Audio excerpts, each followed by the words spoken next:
Hi friends, ಇವತ್ತು ನಾನು ಅನ್ನದ ಜೊತೆ ಯಾವ ರೀತಿ ಬದನೆಕಾಯಿ ಮುಳುಗಾಯಿ ರೆಸಿಪಿ ಮಾಡೋದು ಅಂತ ನಾನು ನಿಮಗೆ ಸಿಂಪಲ್ಲಾಗಿ ಹೇಳಿಕೊಡ್ತಾ ಇದ್ದೇನೆ.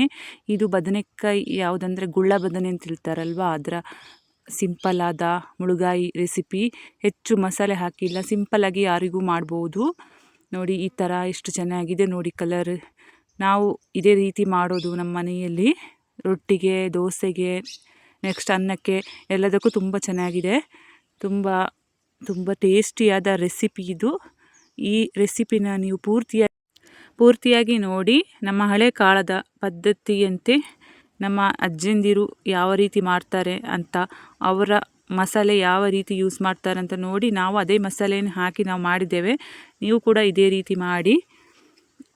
ನಮ್ಮ ಚಾನಲನ್ನು ಮೊದಲಾಗಿ ನೋಡ್ತಾ ಇದ್ದರೆ ದಯವಿಟ್ಟು ಸಬ್ಸ್ಕ್ರೈಬ್ ಮಾಡ್ಕೊಳ್ಳಿ. ಪಕ್ಕದಲ್ಲಿದ್ದ ಬೆಲ್ ಐಕನನ್ನು ಒತ್ತಿ ಆಲ್ ಅಂತ ಒತ್ತಿದರೆ ನಮ್ಮ ಎಲ್ಲ ವಿಡಿಯೋ ನಿಮಗೆ ಬರುತ್ತೆ. ನೋಡಿ ಫ್ರೆಂಡ್ಸ್, ನಾನು ಇಲ್ಲಿ 4 ಬದನೆಕಾಯಿ ತೊಗೊಂಡಿದ್ದೇನೆ. ಇದು ನೋಡಿ ಗುಳ್ಳ ಬದನೆ ಅಂತ ಹೇಳ್ತಾರೆ. ನೋಡಿ ಎಷ್ಟು ಚೆನ್ನಾಗಿದೆ ಅಲ್ವಾ ಬದನೆ. ಜೊತೆಗೆ ಈರುಳ್ಳಿ 2 ತೊಗೊಂಡಿದ್ದೇನೆ, ಅದು ಒಗ್ಗರಣೆಗೆ ಅಂತ. ನೆಕ್ಸ್ಟ್ ಮಸಾಲೆಗೆ ಬೇಕಾದ ಕೊತ್ತಂಬರಿ, 7-8 ಮೆಣಸು, ಬ್ಯಾಡಗಿ ಮೆಣಸು ಮತ್ತು ಖಾರ ಮೆಣಸು, ಜೀರಿಗೆ, ನೆಕ್ಸ್ಟ್ ಮೆಂತ್ಯ. ಇಷ್ಟೆಲ್ಲ ಮಸಾಲೆಗೆ ಬೇಕಾಗುವ ಐಟಮ್ಸ್ಗಳು. ಜಾಸ್ತಿ ಯಾವುದು ಹಾಕಿಲ್ಲ, ನಾವು ಹಾಕುವ ಐಟಮ್ನೇ ಹಾಕಿದ್ದೇನೆ. ನೆಕ್ಸ್ಟ್ ನಾನು ಇದನ್ನು ಬಾಣಲಿಯಲ್ಲಿ ಸ್ವಲ್ಪ ಎಣ್ಣೆ ಹಾಕಿ ಹುರಿಲಿಕ್ಕೆ ಇಡಬೇಕು. ಇದನ್ನು ಬಾಣಲಿ ಸ್ವಲ್ಪ ಚೆನ್ನಾಗಿ ಕಾಯಬೇಕು. ಆನಂತರ ನಾವು ಎಣ್ಣೆ ಹಾಕಿ ಮೆಣಸು, ಕೊತ್ತಂಬರಿ, ಜೀರಿಗೆ, ನೆಕ್ಸ್ಟ್ ಮೆಂತ್ಯ ಇವನ್ನೆಲ್ಲ ಚೆನ್ನಾಗಿ ಹುರಿಬೇಕು. ಅವುಗಳು ಘಮ ಘಮ ಅಂತ ಪರಿಮಳ ಬರುವ ತನಕ ಹುರಿಬೇಕು. ನೋಡಿ ನಾನು ಹುರಿತಾ ಇದ್ದೇನೆ.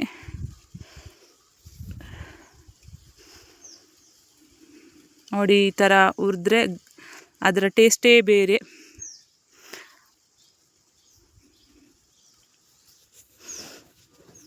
ನೋಡಿ ಫಸ್ಟ್ ನಾವು ಮೆಣಸನ್ನು ಹುರ್ಕೊಳ್ಬೇಕು, ಆಮೇಲೆ ಕೊತ್ತಂಬರಿ ಜೀರಿಗೆನ ಹುರ್ಕೊಳ್ಬೇಕು.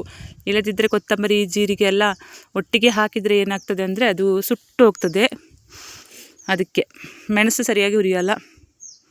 ಇವೆಲ್ಲವನ್ನು ಈ ಥರ ಚೆನ್ನಾಗಿ ಹುರಿದುಕೊಂಡು ರೆಡಿ ಮಾಡಿಟ್ಕೊಂಡ್ರೆ ಇಷ್ಟು ಹಾಕಿದರೆ ಸಾಕು. ಮಸಾಲೆ ತುಂಬ ಟೇಸ್ಟಿಯಾಗಿರುತ್ತೆ ಫ್ರೆಂಡ್ಸ್. ನೀವು ಕೂಡ ಬದನೆಕಾಯಿ ಮುಳುಗಾಯಿ ಮಾಡುವಾಗ ಇದೇ ರೀತಿ ಮಾಡಿ. ನಾವು ಮಾಡಿದ ಸಾಂಬಾರಿನ ಟೇಸ್ಟೇ ನಿಮಗೂ ಬರುತ್ತೆ. ರೊಟ್ಟಿಗೆ, ಚಪಾತಿಗೆ ಎಲ್ಲ ತುಂಬ ಒಳ್ಳೆಯದಾದ ರೆಸಿಪಿ ಇದು. ಅನ್ನಕ್ಕೂ ಕೂಡ ಒಳ್ಳೆಯದೇ. ನಮ್ಮ ಕಡೆ ಮದುವೆ ಫಂಕ್ಷನಿಗೆಲ್ಲ ಇದು ಮುಳುಗಾಯಿ ರೆಸಿಪಿ ಜಾಸ್ತಿ ಇರುತ್ತೆ. ಈ ಕಡೆ ಎಣ್ಣೆಗಾಯಿ ಅಂತ ಹೇಳ್ತಾರೆ. ನೋಡಿ ಈ ಥರ ಚೆನ್ನಾಗಿ ಹುರಿದುಕೊಂಡಿದ್ದೇನೆ ನೋಡಿ ಫ್ರೆಂಡ್ಸ್. ನಾವು ಸೌದೆ ಒಲೆಯಲ್ಲಿ ಮಾಡುವ ಕಾರಣ ಅಡಿಗೆ ಪಾತ್ರೆಗಳು ಸ್ವಲ್ಪ ಕಪ್ಪು ಕಪ್ಪಾಗಿರುತ್ತವೆ. ದಯವಿಟ್ಟು ಅಡ್ಜಸ್ಟ್ ಮಾಡ್ಕೊಳ್ಳಿ ಅಂತ ಹೇಳ್ತಾ ಇದ್ದೇನೆ ಫ್ರೆಂಡ್ಸ್. ಹಳ್ಳಿ ಅಲ್ವಾ, ಹಳ್ಳಿಯಲ್ಲಿ ನಮ್ಮ ಅಡಿಗೆ ಈ ಥರನೇ ಇರೋದು. ನೋಡಿ ನೆಕ್ಸ್ಟ್ ನಾನು ತೆಂಗಿನಕಾಯಿ ತುರಿದಿಟ್ಕೊಂಡಿದ್ದೇನೆ. ಜೊತೆಗೆ ಈರುಳ್ಳಿ, ಬೆಳ್ಳುಳ್ಳಿನ ರೆಡಿ ಮಾಡಿ ಇಟ್ಕೊಂಡಿದ್ದೇನೆ. ಈರುಳ್ಳಿ, ಬೆಳ್ಳುಳ್ಳಿ ಮತ್ತು ಸಣ್ಣ ಒಂದು ಬಿಲ್ಲೆಯಷ್ಟು, ಒಂದು ಉಂಡೆಯಷ್ಟು ಹುಣಸೆ ಹುಳಿ ತಗೊಂಡಿದ್ದೇನೆ ನೋಡಿ ಫ್ರೆಂಡ್ಸ್. ನೆಕ್ಸ್ಟ್ ಸ್ವಲ್ಪ ಅರಿಶಿನೆಲ್ಲ ಹಾಕಿ ಇವಾಗ ಬಾಣಲಿಯಲ್ಲಿ ಹುರಿತಾ ಇದನ್ನೆಲ್ಲ ಕೊತ್ತಂಬರಿ ಜೀರಿಗೆ ಎಲ್ಲ ಅದರಲ್ಲೇ ಇದನ್ನು ಹಾಕಿ ಮಿಕ್ಸ್ ಮಾಡಿ ಹುರ್ಕೊಳ್ಬೇಕು. ಯಾಕೆಂದರೆ ಬಾಣಲಿಗೆ ಸ್ವಲ್ಪ ಎಣ್ಣೆ ಹಾಕಿರ್ತೀವಲ್ಲ, ಅದು ಕೂಡ ಇದು ಹೀರ್ಕೊಳ್ತದೆ. ತೆಂಗಿನಕಾಯಿ ತುರಿನ ಕೂಡ ಈ ಥರ ಫ್ರೈ ಮಾಡಿಕೊಂಡ್ರೆ ಅದರ ಗಮನ ಕೂಡ ತುಂಬ ಪರಿಮಳವಾಗಿರುತ್ತೆ. ಹಸಿ ಹಸಿ ವಾಸನೆ ಇರಲ್ಲ, ತುಂಬ ಚೆನ್ನಾಗಿರುತ್ತೆ. ನೋಡಿ ಈ ಥರ ಫ್ರೈ ಮಾಡಿ ರೆಡಿಯಾಗಿದೆ ನೋಡಿ. ಮಸಾಲೆ ಎಷ್ಟು ಚೆನ್ನಾಗಿ ಆಕರ್ಷಣೀಯವಾಗಿದೆ ಅಲ್ವಾ. ನೋಡಿ ನಾನು ಇದನ್ನು ಮಿಕ್ಸಿ ಜಾರಲ್ಲಿ ಚೆನ್ನಾಗಿ ರುಬ್ಕೊಂಡು ಬಂದಿದ್ದೇನೆ. ಈ ಕಲರ್ ಬರುತ್ತೆ ನೋಡಿ. ಇದರ ಪೇಸ್ಟ್ ಯಾವ ಥರ ಇದೆ ನೋಡಿ, ಎಷ್ಟು ಚೆನ್ನಾಗಿ ಬಂದಿದೆ ನೋಡಿ. ನೋಡಿ ಫ್ರೆಂಡ್ಸ್, ಇಲ್ಲಿ ನೋಡಿ ಬದನೆಕಾಯಿನ ಅರ್ಧ ಭಾಗ ಕಟ್ ಮಾಡಿ ನೋಡಿ ಈ ಥರ ಕಟ್ ಮಾಡಬೇಕು. ಸೀಳು ಆಕಾರದಲ್ಲಿ ಕಟ್ ಮಾಡಬೇಕು ನೋಡಿ. ಇದು ಕಟ್ ಮಾಡಿ ರೆಡಿ ಮಾಡಿಟ್ಟಿದ್ದಾನೆ. ನೆಕ್ಸ್ಟ್ ನೋಡಿ ಫ್ರೆಂಡ್ಸ್, ಈರುಳ್ಳಿ ಕೂಡ ಬೇಕು. ಈರುಳ್ಳಿ 1-2 ಈರುಳ್ಳಿನ ಚೆನ್ನಾಗಿ ಹೆಚ್ಚಿಟ್ಟಿದ್ದೇನೆ. ಇದು ಯಾಕೆಂದರೆ ಒಗ್ಗರಣೆಗೆ ಬೇಕು. ಮುಳುಗಾಯಿ ಅಥವಾ ಎಣ್ಣೆಗಾಯಿ ರೆಸಿಪಿಗೆ ಈ ಒಗ್ಗರಣೆಗೆ ಈರುಳ್ಳಿ ಬೇಕೇ ಬೇಕು. ನೆಕ್ಸ್ಟ್ ನಾನು ಒಗ್ಗರಣೆಗೆ ಬೇಕಾದ ಐಟಮ್ಸನ್ನು ಹಾಕಿ ಚೆನ್ನಾಗಿ ಹುರಿತಾ ಇದ್ದೇನೆ ನೋಡಿ. ಈರುಳ್ಳಿ ಚೆನ್ನಾಗಿ ಹುರಿಬೇಕು. ಈರುಳ್ಳಿ ಯಾವಾಗಲೂ ಕೆಂಪು ಬಣ್ಣಕ್ಕೆ ಬರಬೇಕು, ಹಾಗಾದರೆ ಈರುಳ್ಳಿ ಒಗ್ಗರಣೆ ತುಂಬ ಪರಿಮಳವಾಗಿರುತ್ತೆ.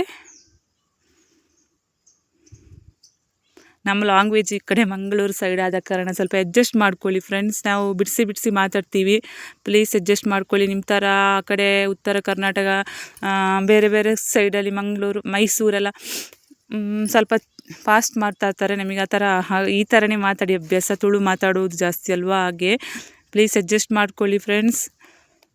ನಾವಿದ್ದು ಹೇಗೆ ಇರುತ್ತೋ ಆ ಥರನೇ ಮಾತಾಡ್ತೀವಿ. ಹಾಗಂತ ನಮ್ಮ ವೀಡಿಯೋನ ಸ್ಕಿಪ್ ಮಾಡದೆ ಹೋಗಬೇಡಿ ಪ್ಲೀಸ್. ನಮ್ಮಂಥವ್ರಿಗೆ ಸಪೋರ್ಟ್ ಮಾಡಿ. ನೋಡಿ ನಾನಿಲ್ಲಿ ಚೆನ್ನಾಗಿ ಉರಿತಾ ಇದ್ದೇನೆ. ಹೀಗೆ ಒಂದು 5 ನಿಮಿಷ ಫ್ರೈ ಮಾಡಬೇಕು ಫ್ರೆಂಡ್ಸ್. ಮತ್ತು ನಮ್ಮ ಪಾತ್ರೆ ಅದನ್ನೆಲ್ಲ ನೋಡಿ ನೀವು ಏನು ತಿಳ್ಕೊಳ್ಬೇಡಿ ಫ್ರೆಂಡ್ಸ್. ನಾವು ಯೂಟ್ಯೂಬಲ್ಲಿ ಮುಂದೆ ಬಂದ ಮೇಲೆ ಪಾತ್ರೆ ಎಲ್ಲ ತಗೊಂಡು ಹೊಸ ಪಾತ್ರೆ ತಗೊಂಡು ಹೊಸ ರೀತಿಯಲ್ಲಿ ಅಡುಗೆ ಎಲ್ಲ ಮಾಡ್ತೀವಿ. ಪ್ಲೀಸ್ ಸಪೋರ್ಟ್ ಮಾಡಿ, ಓಕೆನಾ? ಎಲ್ರಿಗೂ ಶೇರ್ ಮಾಡಿ. ನೋಡಿ ಜೊತೆಗೆ ನಾನು ಒಂದು ಸಣ್ಣ ಕ್ಯಾಪ್ಸಿಕಮ್ ಕೂಡ ಹಾಕಿದ್ದೇನೆ, ಬೇಕಾದರೆ ಹಾಕ್ಬೋದು, ಹಾಕಿದರೆ ತುಂಬ ಚೆನ್ನಾಗಿರುತ್ತೆ. ಕ್ಯಾಪ್ಸಿಕಮ್ ಮೆಣಸು ತುಂಬ ಚೆನ್ನಾಗಿ ಫ್ರೈ ಮಾಡಬೇಕು. ಕ್ಯಾಪ್ಸಿಕಮ್ ಒಳ್ಳೆಯದು, ಈರುಳ್ಳಿ ಕೂಡ ಒಳ್ಳೆಯದಲ್ವ, ನಮ್ಮ ಶರೀರಕ್ಕೆ ರಕ್ತಕ್ಕೆ ಒಳ್ಳೆಯದು, ರಕ್ತ ಶುದ್ಧೀಕರಣ ಮಾಡುತ್ತೆ ಈರುಳ್ಳಿ. ನೆಕ್ಸ್ಟ್ ನಾನು ಏನು ಮಾಡ್ತೀನಿ ಅಂದರೆ ಬದನೆಕಾಯಿ ಕಟ್ ಇತ್ತಲ್ವ, ಅದನ್ನು ಇದಕ್ಕೆ ಹಾಕಿದ್ದೇನೆ. ಹಾಕಿ ಚೆನ್ನಾಗಿ ಹುರಿತೇನೆ. ನೋಡಿ ಚೆನ್ನಾಗಿ ಹುರಿಬೇಕು, ಅದನ್ನು ಸ್ವಲ್ಪ ಬಾಡಿಸ್ಬೇಕು. ಅದನ್ನು ನೋಡಿ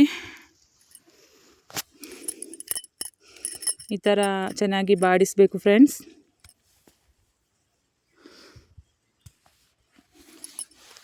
ಒಂದು 5 ನಿಮಿಷ ಇದೇ ಥರ ಉರಿಬೋದು. 5 ನಿಮಿಷ ಇಲ್ಲದಿದ್ದರೆ ಒಂದು 2 ನಿಮಿಷ ಸಾಕು. ಚೆನ್ನಾಗಿ ಫ್ರೈ ಮಾಡಬೇಕು, ಅದು ಒಗ್ಗರಣೆಯಲ್ಲಿ ಚೆನ್ನಾಗಿ ಹುರಿಬೇಕು. ನೋಡಿ ನಾನು ಸ್ವಲ್ಪ ಉಪ್ಪು ಹಾಕಿದ್ದೇನೆ, ರುಚಿಗೆ ತಕ್ಕಷ್ಟು ಉಪ್ಪು ಹಾಕಿದ್ದೇನೆ.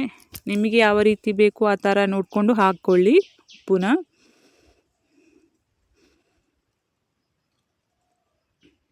ನೋಡಿ ಫ್ರೆಂಡ್ಸ್, ನಾನು ಬಾಣಲಿಯನ್ನು ಚೆನ್ನಾಗಿ ಮುಚ್ಚಿಟ್ಟು ಹಂಗೇ ಸ್ವಲ್ಪ ಬೇಯಲಿಕ್ಕೆ ಬಿಡ್ತೇನೆ. ಬೆಂಕಿ ಸ್ವಲ್ಪ ಚೆನ್ನಾಗಿ ಉರಿಬೇಕು. ನೋಡಿ ಈ ಥರ ಸ್ವಲ್ಪ ಬಾಡಿದೆ ನೋಡಿ. ನೆಕ್ಸ್ಟ್ ನಾವು ಈ ಮಿಕ್ಸ್ ಮಾಡಿದ ಮಿಕ್ಸರ್ ಇದೆಯಲ್ಲ, ಪೇಸ್ಟ್, ನಾವು ಮಸಾಲೆ ಅದನ್ನು ಹಾಕಬೇಕು. ಇದಕ್ಕೆ ಹಾಕಿ ಚೆನ್ನಾಗಿ ಮಿಕ್ಸ್ ಮಾಡಬೇಕು. ನೋಡಿ ಈ ಥರ ನಾನು ಮಿಕ್ಸ್ ಮಾಡ್ತಾ ಇದ್ದೇನೆ. ನೋಡಿ ಪ್ಲೀಸ್ ನಮ್ಮ ಲ್ಯಾಂಗ್ವೇಜನ್ನು ನೋಡಿ ಏನೇನು ತಿಳ್ಕೊಳ್ಬೇಡಿ ಪ್ಲೀಸ್. ನಂಗೆ ಗೊತ್ತಿದ್ದ ನಾನು ಹಾಕಿದ್ದೇನೆ ವಿಡಿಯೋದಲ್ಲಿ.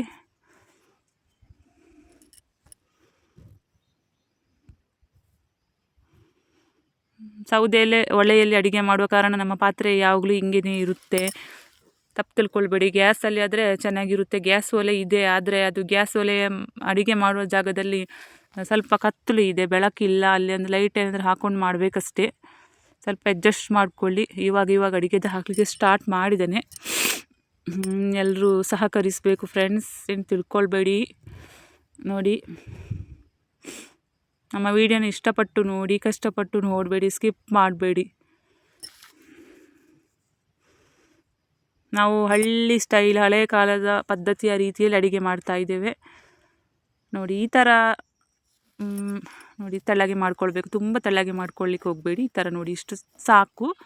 ಇನ್ನು ಸ್ವಲ್ಪ ಮುಚ್ಚಿಟ್ಟು ಚೆನ್ನಾಗಿ ಬೇಯಿಸ್ಲಿಕ್ಕೆ ಇಡಬೇಕು. ಸ್ವಲ್ಪ ಬದನೆಕಾಯಿ ಬೇಯಬೇಕು. ನೋಡಿ ಬೇಯಲಿಕ್ಕೆ ಇಟ್ಟಿದ್ದೇನೆ,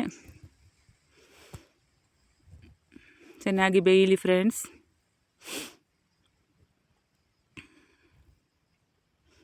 ಇದು ನಮ್ಮದು ಅಸ್ತ್ರ ಒಲೆ, ಕಣ್ಣು ಒಲೆ ಅಂತ ಹೇಳ್ತೇವೆ. ಇಲ್ಲಿ ಸುತ್ತ ಕಬ್ಬಿಣದ ಇದರಿಂದ ಮಾಡಿದ ಒಲೆ ಇದು. ಹಾಗೆ ಈ ಥರ ಇದೆ. ಎಷ್ಟು ಕ್ಲೀನ್ ಮಾಡಿದರೂ ಕೂಡ ಅದು ಬೆಂಕಿ ಮತ್ತು ಬೂದಿ ಎಲ್ಲ ತಾಗಿ ಈ ಥರನೇ ಇದೆ. ನೋಡಿ ಎಷ್ಟು ಚೆನ್ನಾಗಿ ಬಂದಿದೆ ನೋಡಿ, ಸೂಪರಾಗಿ ಬಂದಿದೆ ನೋಡಿ. ಈ ಥರ ಸಾಂಬಾರು ಚೆನ್ನಾಗಿ ಬೆಂದಿದೆ. ನೀವು ಟ್ರೈ ಮಾಡಿ ಫ್ರೆಂಡ್ಸ್, ಹಾಗೂ ನಿಮ್ಮ ಫ್ರೆಂಡ್ಸ್ಗಳಿಗೂ ಕೂಡ ಶೇರ್ ಮಾಡಿ. ಆರೋಗ್ಯಕರವಾಗಿ ನಾವು ಮನೆಯಲ್ಲೇ ಈ ಥರ ಮಾಡ್ಕೊಳ್ಬೋದು. ಇದೇ ರೀತಿ ಮಸಾಲೆ ಹಾಕಿ, ಜಾಸ್ತಿ ಮಸಾಲೆ ಹಾಕಿದರೆ ಯಾವತ್ತೂ ಸಾಂಬಾರೆಲ್ಲ ಚೆನ್ನಾಗಿರಲ್ಲ. ಈ ಬದನೆಕಾಯಿ ಮುಳುಗಾಯಿ ಅಥವಾ ಎಣ್ಣೆಗಾಯಿ ರೆಸಿಪಿ ಯಾವ ಥರ ಮಾಡೋದು ಅಂತ ನಿಮಗೆ ಗೊತ್ತಾಯ್ತಲ್ಲ ಫ್ರೆಂಡ್ಸ್.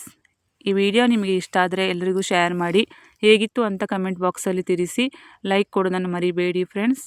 ಮುಂದಿನ ವಿಡಿಯೋದಲ್ಲಿ ನಿಮಗೆ ಸಿಗ್ತಾ ಇದ್ದೀನಿ. ಎಲ್ರಿಗೂ ಒಳ್ಳೆಯದಾಗಲಿ, ಶುಭ ದಿನ ಅಂತ ಹೇಳ್ತಾ ನನ್ನ ವಿಡಿಯೋನ ಇಲ್ಲಿಗೆ ಮುಗಿಸ್ತಾ ಇದ್ದೀನಿ. ಬಾಯ್ ಬಾಯ್.